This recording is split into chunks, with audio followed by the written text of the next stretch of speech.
Well, guys, it is good to see you. My name is Dave, and I'm one of the pastors around here. And as we do every single week, I just want to welcome our campuses. So for those of you in Racine and those of you in our Kenosha campus, we want to say hello to you. Those of you who watch online faithfully, I know there's so many of you that watch online, we say hello to you. And to our Weekends on Wednesday service, we welcome you. They've got an extra dose of energy today. This is really good. And it's a good day to be here because we are continuing a series that we launched last week called Hero Maker. And there are all sorts of heroes in our world. You know this, right? Some of them are men, some of them are women. Some exist in fantasy, they exist in comic books, but other heroes exist in real life. Others are heroes that you're very familiar with, right? Wonder Woman. You're familiar with Wonder Woman, right? This is just part of our culture, but there's other heroes that you're not that familiar with, maybe you've never heard of, like Arm Fall Off Boy. This is not a joke. DC Comics came off with Arm Fall Off Boy, and his superpower is at any point, he can just rip off his arm and just start hitting you with it. So really bizarre, all right? But regardless of what kind of hero we're talking about, the word that most of us associate with heroes is the word power.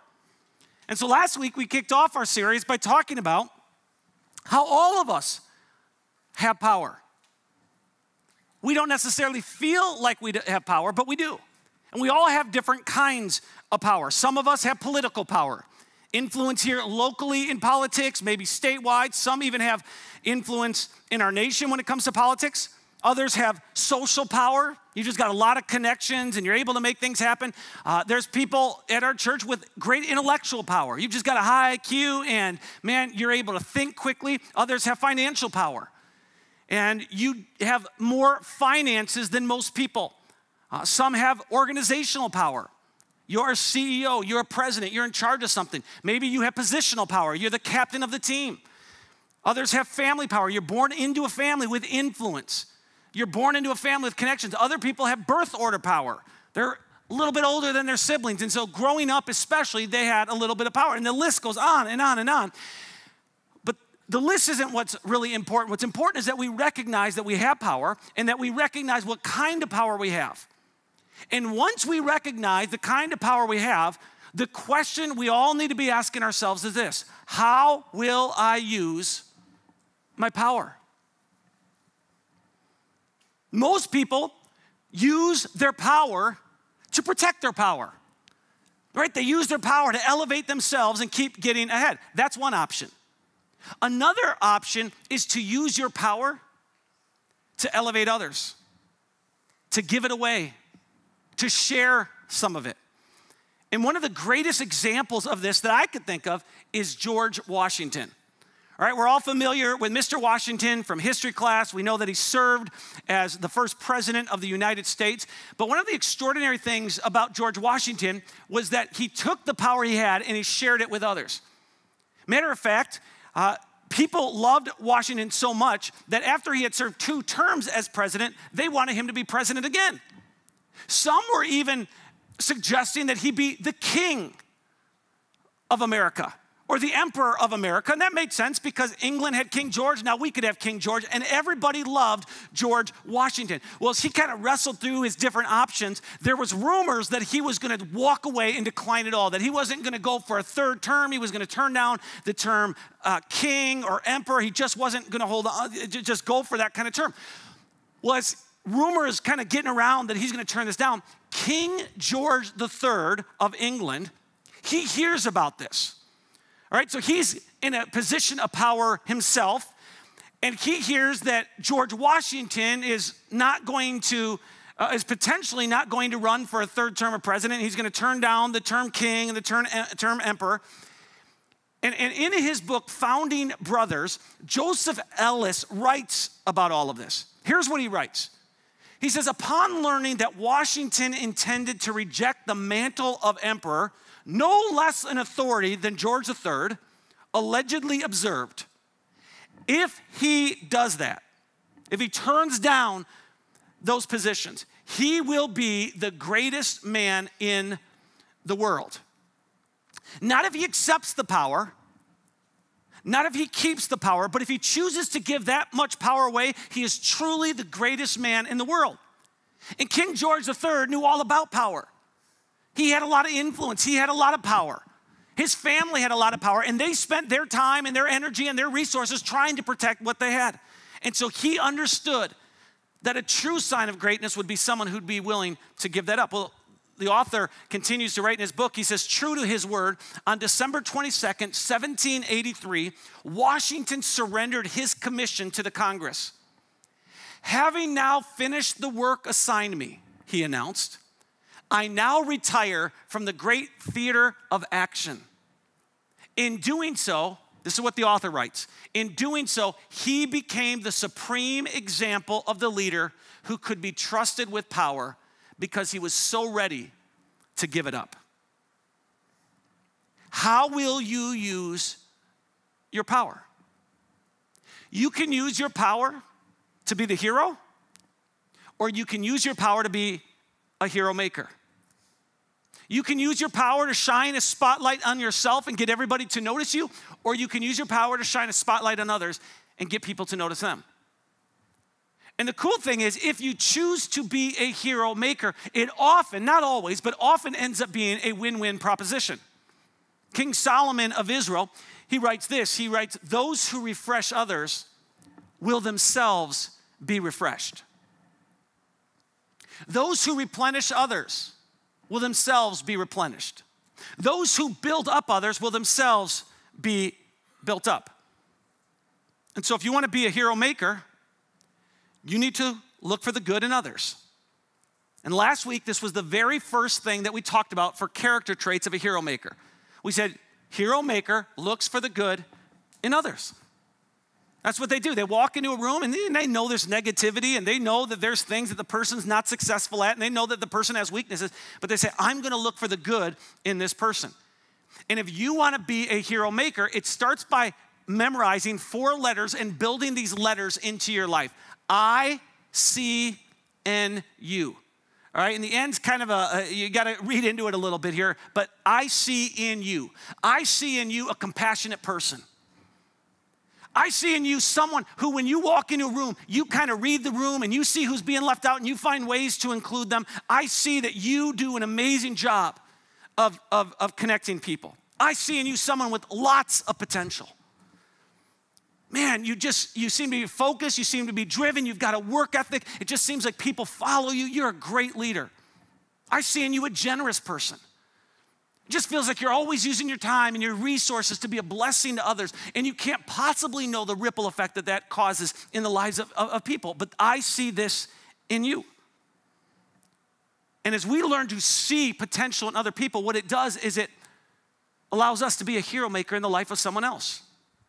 And back in the late 50s, a young player for the Green Bay Packers was having a really tough time keeping up. And so after one particularly really bad practice, he ends up in the locker room with his head down, completely discouraged. He's fighting back tears because he realizes that based on his lack of blocking and lack of tackling, he needs to start looking for another job.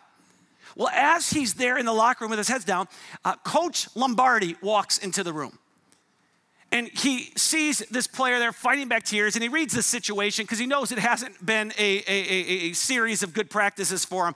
And he just walks up to him and he just pats him on the back of his neck. He messes with his hair, and he says, hey, listen, I know you had a really bad day today, but son, one of these days, you're gonna be one of the best guards in football. Just built him up. That player was Jerry Kramer. And Jerry told that story last year at his induction into the Hall of Fame. It was part of his of the speech that he gave. Author Zig Ziglar years ago wrote about the interaction because this has been one of Jerry's stories that he tells. And he says, Lombardi's actual words to Jerry Kramer were this: inside of you, son, there is a great football player. And I'm gonna stick by your side until the great football player inside of you has a chance to come out. And with those words, Jerry Kramer straightened up, found the strength he needed, and ended up becoming one of the all-time greats in football, right? Winning 3 NFL championships and 2 Super Bowls. A hero maker looks for the good in others. And so that's, again, what we focused on last week. Today, I want to spend the rest of our time focusing on this one thought, and that is this: a hero maker encourages others. So they don't just see the good, they now open their mouth and they start to communicate that good. They find a way to build and strengthen and motivate other people. When a hero maker walks into a room, everybody's energized. They leave feeling stronger and better and more courageous than ever before. And what's interesting about this little word encouragement, it's actually a little long word, right? The word encouragement is that none of us would argue that that's an important thing to do, right? It's important to encourage people. It's a nice thing to do. It's a good character trait to have in our life, right? That we could encourage other people. But most of us are really not all that great at it because it's not critical to someone's life. If we think about it, it's not urgent. It's not part of their survival. And because we see encouragement as a nice thing to do, but not absolutely critical and urgent, we have a tendency as humans to kind of drift away from it. In fact, last month in our relationship series, I talked about a study that was done by the Gottman Institute on healthy relationships and the ratio of positive comments to negative comments. And I said that the study showed that in healthy relationships, there are 5 positive interactions for every 1 criticism, okay? 5 to 1. But what we didn't have time to get into is that the same institute, the Gottman Institute, says that healthy relationships are actually not normal. What's normal, what's part of most people's life, is that for every 1 comment of encouragement, 1 comment of building someone up, there are 6 comments of criticism. He said that's what's normal. Healthy relationships, 5 positive comments to every 1 negative comment. But what's normal is 6 negative comments, 6 comments of criticism to every 1 comment of encouragement. Don't miss this, right? This is huge. In fact, let me illustrate it for you. Got a little stolen item out of a preschool, right? A little scale here. There we go, move this away. Here's what Gottman is saying. For every 1 comment of, I'm proud of you. I'm so glad that you are on my team. I'm so glad that you work here. Man, you bring value to our family. You bring value to our team. You bring value to our workplace. You are so important. For every comment of that, there's, why did you do that? Why can't you be more like your brother? Why can't you be more like your sister? Why do I always have to repeat myself? Why can't you get better grades? Why does it seem like everybody's doing better than you? For every comment of encouragement, there are 6 comments of criticism, which explains a lot. It explains why workplaces are so negative and dysfunctional. Because our conversations are negative and dysfunctional. And when conversations in the workplace are toxic, the workplace is going to be toxic, right? This explains why so many marriages struggle. Because when our conversations in marriage are filled with toxicity, right, and negativity and criticism, it just becomes a self-fulfilling prophecy. But again, the issue here is we don't necessarily see encouragement as something that's critical for survival. And so most of us, we just don't prioritize it. And I'm telling you, as human beings, if we don't intentionally prioritize it, we will always drift in the direction of negativity and pessimism and calling out the bad, and we will not drift towards encouragement. But King Solomon writes, this is a big issue. He says, those who refresh others will themselves be refreshed. Those who fill up others, right? Those who build into others. Those who speak words of life. Those who speak words of encouragement. Those who speak words of hope. Those who speak words of you're amazing and I love you and I think you've got great character. Those who speak words like that eventually themselves are refreshed. And so if you say, well, I want to be a hero maker in the life of other people and I want to be an encourager, but it doesn't come natural for me, it starts with an assumption. We need to learn to assume that people need to be encouraged. We need to assume that people need to be encouraged. It's easy to assume that most people are doing great, right? That really doesn't matter all that much. And so it's not gonna really hurt them if I speak a little bit of negativity into their life and I criticize them a little bit and I call something out in them. But the truth is, the vast majority of people in our world are living under great amounts of stress. October 24th, 1929 was the day that the stock market crashed. Okay, it led to the Great Depression. And when the Great Depression hit, lives were turned upside down. 37,000 businesses went belly up. The unemployment rate in our nation zoomed to 24%. Suicide rates climbed. Divorces went through the roof. People were living in desperation because they were living under or during the time of the Great Depression. And desperation is easy to notice when people are depleted financially, but it's not as easy to notice when people are depleted emotionally, or they're depleted spiritually, or they're depleted relationally. But I assure you that is where most people are at. Most of the time we assume, well, people are doing okay, and so again, we don't hesitate pointing out their weaknesses or criticizing them or maybe even talking about them behind their back. In reality, we need to assume that people are not doing okay. We need to come from the point of assumption that most people suffer with insecurity and self-doubt because they are. And this is really nothing new, this struggle. In fact, the vast majority of men and women that we read about in the Bible, the ones that we think of as the giants of faith, most of them struggled with self-doubt and insecurity. There are 66 different manuscripts that make up our Bible, and every one of those manuscripts are just jam-packed with people like you and I, people struggling with loss and pain and difficulty and challenges. In fact, Moses, the legendary leader of the Jewish people, he got to a point in his life where he just cried out to God. Here's his prayer. He says, I can't carry all these people by myself. The load is far too heavy. If this is how you intend to treat me, God, just go ahead and kill me. Do me a favor and spare me this misery. Elijah, a very godly man, a Jewish prophet, cries out to God. Here's what we read. I have had enough, Lord, he said.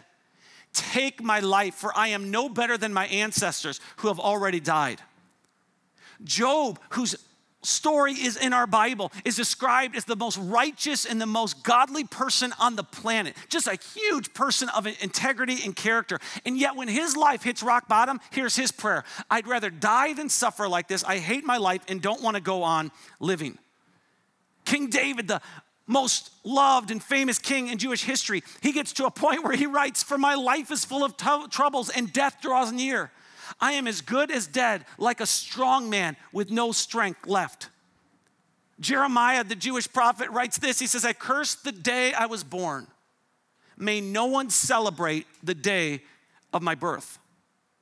Over and over and over again, we read this commentary of people saying, man, I can't do it anymore. I'm overwhelmed. I don't know how I'm going to keep up financially. I don't know how I'm going to keep up with my kids. I don't know how I'm going to keep up with the stress of what's going on in my home.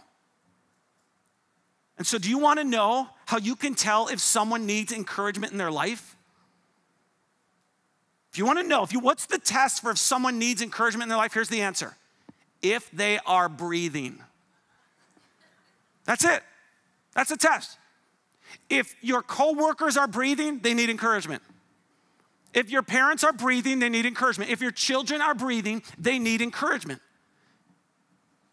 If your employer is breathing, they need encouragement. If your employees are breathing, they need encouragement. But what's interesting is most of the time, we only become intentional at encouragement. We become experts at encouragement when we're at someone's funeral. Oh man, they were the greatest guy who ever walked the earth. Man, I remember when they came over to me this one day at work and I was having a bad day and they built me up and they encouraged me. Or I remember when she found out I had lost my job and she came over with groceries and she was a blessing to us in that season of our life. I mean, we build people up at their funerals and that's great. We should do that. The only problem is they're not there to hear it. If someone is breathing, if they are alive, they need encouragement. Last week, my wife, Rindy, and I had some people over, and they don't attend the church, and the person who was talking to us in this conversation was telling us about the church they do go to and all the things that they didn't like about the church. And they were just listing them off, one after the other after the other. And they said, I actually wrote up a really long email to send to my pastor, kind of outlining all the things I didn't like. But my spouse really begged me not to send it, so I didn't send it. And I looked at them and I said, I wish you would have sent it. I said, because I can't think of anything more life-giving and encouraging to your pastor than to have received an email from you of all the things you didn't like about the church. Oh, I think you should have done it. I mean, the spirit of sarcasm was all over me. I said, I really believe that he had nothing better to do than sit there and just eagerly anticipate all the things that he could be doing differently, even though I know he's probably pouring his heart into the church. Now, I was a little sensitive because as a pastor, I could relate, right? And thankfully, at Great Lakes Church, this is not an issue we encounter. I don't get a lot of emails of people blasting, but I understand the pressure. And I felt like I could relate to him. You know what I can't relate to? The pressures of a single parent trying to raise 3 kids and feeling like they never do anything right as a parent. I can't relate to the person in customer service who's beaten down day after day after day by customer after customer. I can't relate to the person who hates their job, but they show up week after week and month after month because they're just trying to make ends meet in their house. I can't relate to the person in a miserable marriage who just feels like they never do anything right. I can't relate to your life and everything you're going through because it's different than mine. And so it's very easy for me to overlook and downplay your need for encouragement. But if someone is breathing, if they are alive, they need encouragement. This is why the Apostle Paul makes it such a priority in the letters that he writes.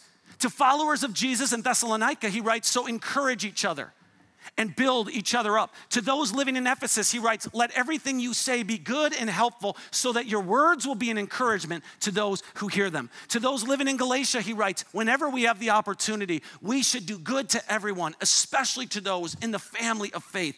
It is like God is screaming to us throughout the pages of Scripture, don't miss this. You need to be an encourager. You need to bring life to other people. One of the books in our Bible is the book of Hebrews. It's really a letter. It was written to followers of Jesus who were Jewish. So they were Jewish, they were now following Jesus, and they were tired of following Jesus. Many of them were giving up, they were thrown in the towel, because to walk away from Judaism meant that they lost their friendships, they lost their community. We know from history, many of them were losing their property. And so it's just overwhelming, and they're just giving up one after the other. And so the unnamed author of Hebrews writes a letter and says, keep going. And then towards the end of the letter, they write this, let us think of ways to motivate one another to acts of love and good works. If you are a follower of Jesus, you ought to make it your life mission to encourage others and to build them up and to speak life into them. And I know if you're like me, you start to actually question how valuable really is that. I mean, I don't see a whole lot of value in my words, and I know a lot of you don't see a whole lot of value in your words. What difference can you make, right? Don't discount your voice. Your words have power. And everywhere you go, you carry Roundup or you carry Miracle-Gro, okay? Everywhere you go, it's Roundup or it's Miracle-Gro, and you're speaking words of death to people, and you're killing their personality, and you're killing their life, and you're killing their excitement, and you're killing their joy, and you're killing their happiness. Aren't you glad you didn't sit here? Or you're building them up, and you're speaking life into them, and you're adding to their joy, and you're adding to their happiness. your words and my words have power. And the reason that it's so difficult for people to speak words of life to others is often we don't feel good enough about ourselves to make others feel good enough about themselves. So King Solomon writes, those who refresh others will themselves be refreshed. If you want to be a hero maker, you need to be an encourager. And I'm just going to start wrapping up by giving us a few ways to do that, and we'll go fairly quickie. Dave, get that out of your mind. All right. Fairly quickly. All right, here we go. Number one, think before we speak. That was not intentional. Here we go. All right, let's get our act together here. All right, think before we speak. According to ABC News, we speak on average 16,000 words a day. And every word we speak has the power to destroy or to build up, to kill or to add life. And so we need a filter for speaking, and that filter is the word think. It's an acronym. Here we go. Is what I'm about to say, and this is especially good when you're sending an email. Is it true? Is it helpful? Is it inspiring? Is it necessary? And is it kind? Is it true? Is it helpful? Is it inspiring? Is it necessary? Is it kind? There are things that we share that we don't even realize aren't true because we never did the work to find out if it was true. Is it helpful? There are things that are true, but they're not helpful. There are things that are helpful, but the way we speak them is not inspiring. It's not adding life. There are things that are that may be inspiring, but they're not really necessary because what we share, we're not guarding ourselves and it's getting into gossip, right? And there are things that fit every category, but the way we communicate it is a big deal. It needs to be said in a kind way. And the reason kindness in our tough conversations is so difficult is because we think the best way to change someone is to criticize them, is to call out all the things that they're doing wrong, is to kind of, poke at them. But that's not how God changes us. In fact, the Apostle Paul asked his readers a series of questions in the first century. He says, don't you see how wonderfully kind, tolerant, and patient God is with you? Does this mean nothing to you? Can't you see that his kindness is intended to turn you from your sin? When God wants to change us, he shows us kindness. And when we don't change, he shows us more kindness. And so if we want to reflect him in our life, we need to think before we speak. Another way that we can encourage the people in our world and the people in our workplace and the people in our family is to remember key moments. Throughout Jewish history, this was a really big deal to remember moments. That's why there's Sabbath and Hanukkah and Yom Kippur and Passover. And since ancient Jews didn't have calendars the way we do, the alarm clocks, the cell phones, the computers, right, to help them remember things, what they would do is they would establish holidays and they would establish traditions and they would set up monuments, often these huge rocks that they would just pile up so that when they would look at that pile of rocks and they would go back and it would be a memorial of what God had done for them. One of the greatest ways that we can encourage people is to remember them in key moments of their life. In bad moments, right, they went through loss. They lost a job. They lost a family member. They lost someone they loved. They're going through a difficult time. Their kids going down a wrong path and it's eating them alive. To remember them in key moments where things are going bad, but also in moments of celebration. They had a baby, right? They got married. They got a promotion. When we remember people in key moments of their life, it builds them up, it encourages them. Another way to encourage people is to take a risk on someone. There's a guy in our Bible by the name of Joseph, but nobody calls him Joseph. They call him by his nickname, which was Barnabas. And Barnabas means son of encouragement. Barnabas had a ton of influence in the early days of the church because of his ability to encourage. And one of the guys he encouraged was a new convert that everybody was afraid of. His name was Saul. Saul participated in the persecution of individuals who claimed to follow Jesus.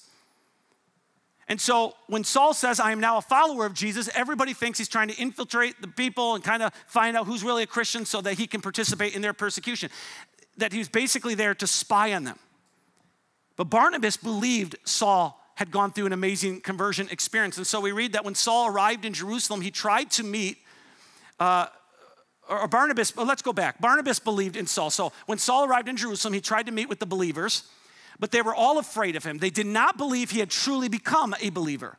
Then Barnabas brought him to the apostles and told them how Saul had seen the Lord on the way to Damascus and how the Lord had spoken to Saul. He also told them that Saul had preached boldly in the name of Jesus in Damascus. In other words, Barnabas put his arm around Saul and said, he's my boy. Now, if you know anything about early church history, Saul ended up changing his name to Paul. Barnabas was a hero maker in the life of the Apostle Paul. Barnabas never wrote a letter or a book that ended up in our Bible. But the Apostle Paul ended up writing 13 letters that made it into our Bible. That's what hero making is all about. Another way to encourage someone is to do something special. Do something out of the ordinary for someone. Make them a meal. Invite someone over. Use your network to connect people together. Do something for someone that you don't normally do. When's the last time you just said, man, I did something special for someone to build them up and to encourage them? Brandon Qualls is a high school student, and he spends his days in a wheelchair.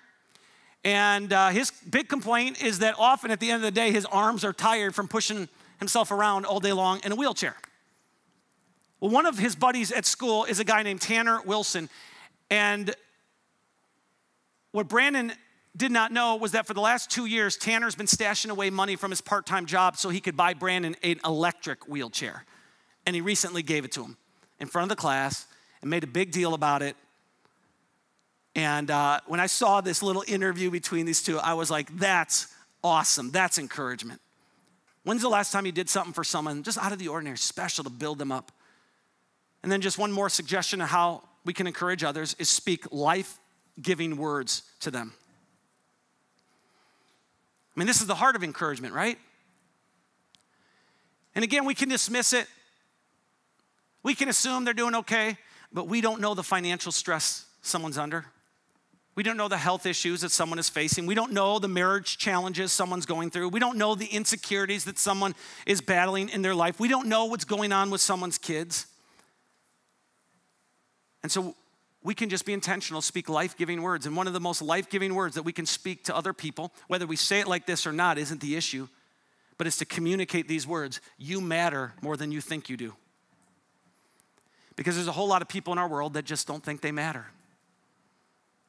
That think their efforts are just going unnoticed. And they feel like throwing in the towel. There's a whole lot of parents that need to be told you matter more than you think you do. There's a whole lot of kids that need to be told you matter more than you think you do. There's a whole lot of coworkers who need to hear that your work matters more than you think it does. So I want to close today by listening to an abbreviated speech by Father Gregory Boyle. Back in the early 90s, Father Greg started Homeboy Industries, which is the largest and most successful gang rehabilitation and reentry program in the world. So he works with gang members day in and day out. We'll take a few minutes to watch him tell a story, and then I'll come up and close. My alma mater, Gonzaga University, called me and said they were going to have a big talk on a Tuesday night with 1,000 people. And so I said, sure. And they said, can you bring 2 homies with you? And I always pick homies who have never flown before, just for the thrill of seeing gang members panicked in the sky. I've never picked anybody more terrified of flying than this guy, Mario. He was just absolutely petrified. In fact, he was hyperventilating. And we hadn't even boarded the plane yet. And then our flight crew arrives, and I see 2 flight attendants, females, and they both have very large cups of Starbucks coffee, and they're schlepping up the front steps. And Mario goes, when are we going to board the plane? I said, as soon as they sober up the pilots. I should tell you that Mario, in our 30-year history at Homeboy, is the most tattooed individual who's ever worked there. His arms are all sleeved out, neck blackened with the name of his gang, head shaved, covered in tattoos, forehead, cheeks, chin, eyelids that say the end, so that when he's lying in his coffin, there's no doubt. And so I'd never been in public with him, and we're walking, and people are like this, and mothers are clutching their kids more closely. I'm thinking, wow, isn't that interesting? Because if you were to go to Homeboy on Monday and ask anybody there who's the kindest, most gentle soul who works there, they won't say me. they'll say, Mario. He sells baked goods at the counter at our cafe. He's proof that only the soul that ventilates the world with tenderness has any chance of changing the world. So the nighttime talk comes, and it's 1,000 people, and I invite them up to share their stories in front of all these people for 5 minutes each. They were terrified, but they did a good job. And honest to God, if their stories had been flames, you'd have to keep your distance, otherwise you'd get scorched. I invite them up for Q&A, and I said, yes, ma'am. And a woman stands and she says, yeah, I got a question. It's for Mario. First question out the gate. And Mario steps up to the microphone. He's a tall drink of water, skinny, and clutching the microphone, and he's terrified. Yes. And she says, well, you say you're a father and you have a son and a daughter who are about to enter their teenage years. What advice do you give them? What wisdom do you impart to them? And Mario clutches his microphone, and he's just terrified, and he's trembling, and he's getting a hernia trying to come up with whatever the hell he's going to say when finally he blurts out, and he stops, and he retreats back to his microphone clutching, terrified retreat. But he wants to get this whole sentence out. I just don't want my kids to turn out to be like me. And there's silence until the woman who asked the question stands, and now it's her turn to cry, and she says, why wouldn't you want your kids to turn out to be like you? You are loving, you are kind, you are gentle, you are wise. I hope your kids turn out to be like you. And 1,000 total perfect strangers stand, and they will not stop clapping. And all Mario can do is hold his face in his hand, so overwhelmed with emotion that this room full of people, strangers, had returned him to himself, and they were returned to themselves. And I think you go from here to stand with the demonized so that the demonizing will stop. And you stand with the disposable so that the day will come when we stop throwing people away.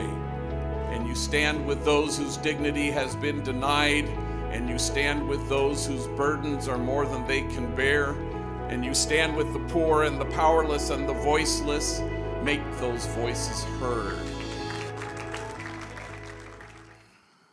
Father Greg is a hero maker. And if it's a little challenging to wrap your mind on around this idea of I want to be like Jesus, maybe you can just say, I want to be a little bit more like Father Greg. King Solomon writes, the words of the godly are a life-giving fountain. So who has left you recently feeling stronger and better and more energized because they were around you? Who have you intentionally motivated and strengthened and helped? You want to be a hero maker? Man, it'd be great. Let's do it in a general sense. Let's try to build this into the rhythm of our life, but let's be really specific, and let's look for 3 or 4, maybe 5 people in our life that we can just keep saying, man, I'm going to be their encourager. I'm going to be their encourager. I'm going to speak words of life to them. And in doing so, we'll find we don't just have to be a hero. We can be a hero maker. Let me pray. Our Heavenly Father, give us wisdom on how to encourage people in a way that's meaningful and receptive. Our prayer is not that we would be the hero, but that we would be the hero maker. And that while we prioritize our lives around refreshing others, we would find that we ourselves are being refreshed. In Jesus' name, amen.